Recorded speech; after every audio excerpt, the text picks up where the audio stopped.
പണ്ട് പണ്ട് പണ്ട് പണ്ട് എന്ന് പറഞ്ഞു കഴിഞ്ഞാൽ കുറേ പണ്ട്. ഈ നാട് ഒരു ചെറിയ ഗ്രാമമായിരുന്നു. പാവങ്ങളായ കൃഷിക്കാർ മാത്രമുള്ളൊരു നാട്. മണ്ണിൽ അധ്വാനിച്ച് പട്ടിണി മാറ്റിയിരുന്നവരുടെ നാട്. കാലവർഷം ഒന്ന് തകർത്ത് പെയ്താൽ, കാറ്റൊന്ന് ആഞ്ഞു വീശിയാൽ ആ വർഷം പിന്നെ പട്ടിണിയാകും. രോഗങ്ങളും ക്ലേശങ്ങളും കൂടെ വന്നാലോ പിന്നെ പറയാനുണ്ടോ? അങ്ങനെയാണ് നമ്മുടെ പൂർവികർ ഒരുമിച്ച് ഒരു പള്ളി പണിതത്. ക്രിസ്തുരാജൻ്റെ നാമധേയത്തിൽ ഒരു കുഞ്ഞു ദേവാലയം. പിന്നീട് അങ്ങോട്ട് പേമാരിയും പ്രളയവും മഹാമാരിയും എന്തു തന്നെ വന്നാലും ഈ ദേശത്തുകാർക്ക് കാവലും കരുതലുമായി ക്രിസ്തുരാജൻ കൂടെയുണ്ട്.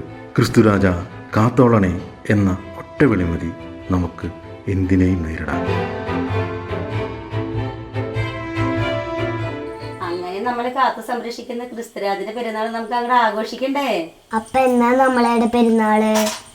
മുണ്ടത്തിക്കോട് ക്രിസ്തുരാജ ദേവാലയത്തിൽ രാജാതിരാജനായ ക്രിസ്തുരാജന്റെയും വിശുദ്ധ സെബാസ്ത്യാനോസിന്റെയും സംയുക്ത തിരുനാൾ 2025 നവംബർ 21, 22, 23, 24 തീയതികളിൽ. അപ്പോൾ നമുക്ക് ഒരുമിച്ച് തകർക്കണ്ടേ?